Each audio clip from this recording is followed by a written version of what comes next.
Ada dua tokoh nasional yang sedang menjadi perhatian publik setelah Saiful Mujani Research and Counseling mengeluarkan hasil surveinya yang menyatakan bahwa tingkat keterpilihan Paman Birin sebagai petahana berada pada angka 42,2%.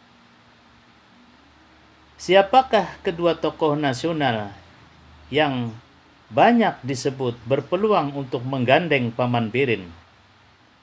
Yang pertama adalah Haji Muhyiddin, Ketua Partai Amanat Nasional Provinsi Kalimantan Selatan, yang mendapatkan mandat penuh dari Ketua DPP Partai Amanat Nasional Haji Zulkifli Hasan untuk mencalonkan diri sebagai wakil gubernur maupun gubernur pada Pilgub 2020 yang akan datang. Beliau pernah menjabat sebagai wali kota Banjarmasin.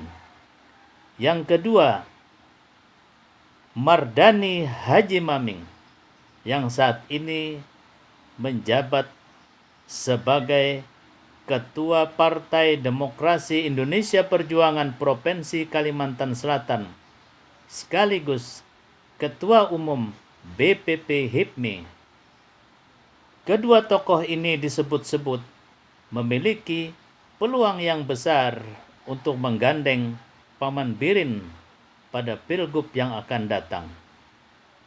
Siapa di antara dua ini yang akan dipilih oleh Paman Birin di dalam rangka menghadapi Pilgub yang akan datang?